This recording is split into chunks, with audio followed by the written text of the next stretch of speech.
Example 5. If 2 cos theta equal to root 3, then find all other trigonometrical ratios of angle theta அப்படின்னு கேட்குறாங்க.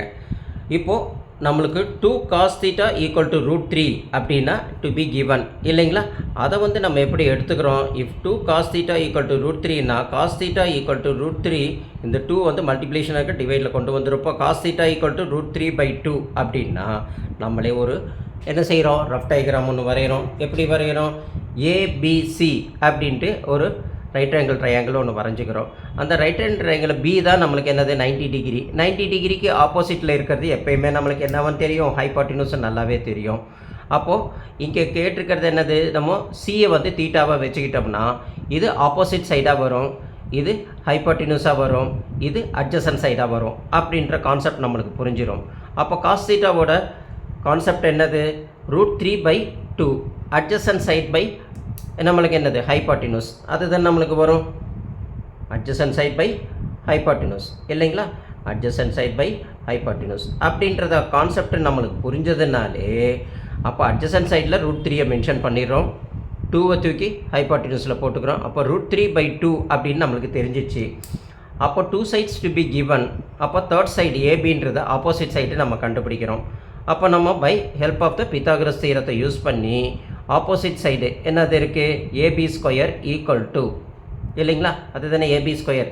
அப்போ AB square equal to greater the side எது? AC square. அப்போ AC square minus BC square அப்படின்னு நம்ம போட்டுட்டு AB square, AC ஸ்கொயருக்கு பதில் என்னது? 2 ஸ்கொயர், ஹைபாட்டினூஸ் அதுதானே 2 ஸ்கொயர் போட்டுறோம், மைனஸ் இந்த √3 அட்ஜசன்ட் சைடாக √3 ஸ்கொயர், அதை பிசி ஸ்கொயராக நம்ம இங்கே போட்டுக்கிறோம். புரியுது இல்லைங்களா? அப்போது 2 சார் எவ்வளோ ஆகிடுது? 4 ஆகிடுது. 3 சார் என்னது? √3 √9. √9க்கு என்ன வரும்? 3 கிடைக்கும். அப்போ 4 - 3. அப்போ இங்கே இருக்கிற ஏபி ஸ்கொயரில் அந்த ஸ்கொயர் எடுத்து ஸ்கொயர் ரூட்டாக போட்டுட்டோம்னா ஏபி ஈக்குவல் டு 4 - 3. அப்போ 4லேருந்து 3 போச்சுன்னா நம்மளுக்கு என்ன கிடைக்கும்? 1ன்றது கிடைக்கும். அந்த √1ஓட தான் என்ன இருக்கும்? 1ங்கிறது தான் வரும் இல்லைங்களா? அப்போ ஏபி ஈக்குவல் டு 1. அப்போ ஏபிக்கு பதில் 1ன்னு போட்டிருக்கோம். அதை தான் நான் ரெட்டில் மார்க் பண்ணியிருக்கிறேன், நம்ம கண்டுபிடிச்சது. அந்த 2 சைடு தான் கொடுத்துருக்காங்க.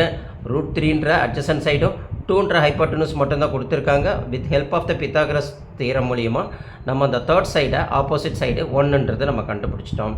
இப்போ அதை ட்ரிக்னாமெட்ரிக்கல் ரேஷியோஸை கண்டுபிடிங்க அப்படின்னு கேட்குறாங்க.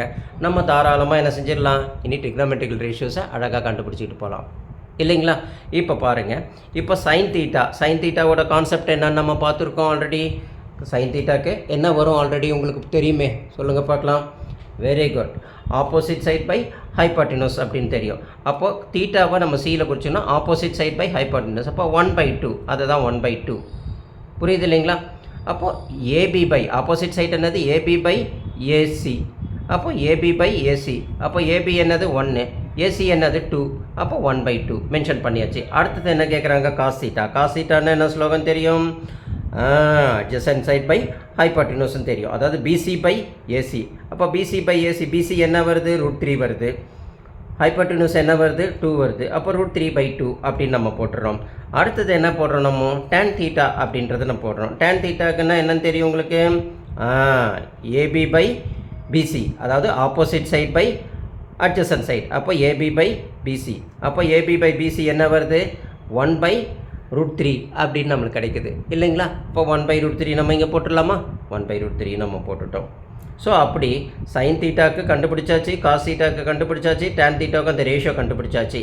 இதோட எல்லாமே ரெசிப்ரோக்கல்ஸ் தான் என்னது? நம்ம அடுத்த பார்க்கக்கூடிய கொசிக்கன் தீட்டாவும் சீக்கன் தீட்டாவும் காட் தீட்டாவும். சைன் தீட்டா தான் எதோட இருக்குது?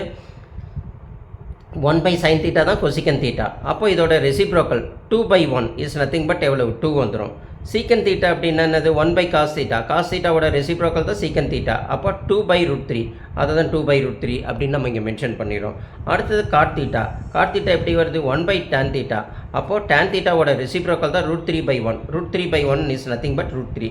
அப்போது கொசிக்கன் தீட்டாவை வந்து 2ஆகவும் சீக்கன் தீட்டா வந்து 2/√3ஆகவும் காட் தீட்டாவை வந்து √3ஆகவும் நம்ம மென்ஷன் பண்ணிடுறோம். அப்படி நம்ம சைன் தீட்டாவோட வேல்யூ, காஸ் தீட்டாவோட வேல்யூ, டேன் தீட்டாவோட வேல்யூ, கொசிக்கன் தீட்டாவோட வேல்யூ, சீக்கன் தீட்டா வேல்யூ, அப்புறம் காட் தீட்டாவோட வேல்யூ, அப்படி 6 ட்ரிக்னாமெட்ரிக்கல் ரேஷியோஸையும் வேல்யூஸையும் நம்ம கண்டுபிடிச்சிட்டோம். புரியுது இல்லைங்களா? இப்படி அழகாக இந்த புரிதல் அழகாக நீங்கள் கொண்டு வந்துட்டீங்கன்னா, இந்த அண்டர்ஸ்டாண்டிங் ஒன்ஸ் புரிஞ்சிடுச்சுன்னா, அப்புறம் ட்ரிக்னாமெட்ரிக்கில் எப்படியெல்லாம் மாற்றி மாற்றி கேட்டாலும் உங்களால் என்ன செய்ய முடியும்? ஈஸியாக ஆன்சர் பண்ண முடியும். புரியுது இல்லைங்களா? அதை தான் நீங்கள் மெயினாக கொண்டு வரணும். சம்ஸில் பொறுத்த வரைக்கும் என்ன செய்யணும்? நீங்கள் அழகாக ப்ராக்டிஸ் பண்ணி பார்த்துக்கிட்டே வரணும். புரியலன்னா தயவு செய்துக்கு ஒரு தடவைக்கு 2 தடவை நீங்கள் என்ன செய்யணும்? ப்ராக்டிஸ் பண்ணணும். ப்ராக்டிஸ் பண்ணி போட்டு பார்த்துட்டு அதுக்கப்புறம் நீங்கள் போட்டு பாருங்கள். எல்லா சம்ஸுமே உங்களுக்கு ஈஸியாக இருக்கும். இனி வரக்கூடிய ஒவ்வொரு சம்ஸும் கொஞ்சம் இதை விட கொஞ்சம் லிட்டில் பிட் கொஞ்சம் ஹார்டராக இருக்கும். ஆனால் நீங்கள் புரிஞ்சுக்கிட்டிங்கன்னா எல்லாமே உங்களுக்கு ஈஸியாக தான் இருக்கும். புரியுது இல்லைங்களா? அதனால் நல்லா போட்டு பார்த்து ப்ராக்டிஸ் பண்ணுங்கள். உங்களுக்கு ஃபுல் மார்க் கிடைக்கும்.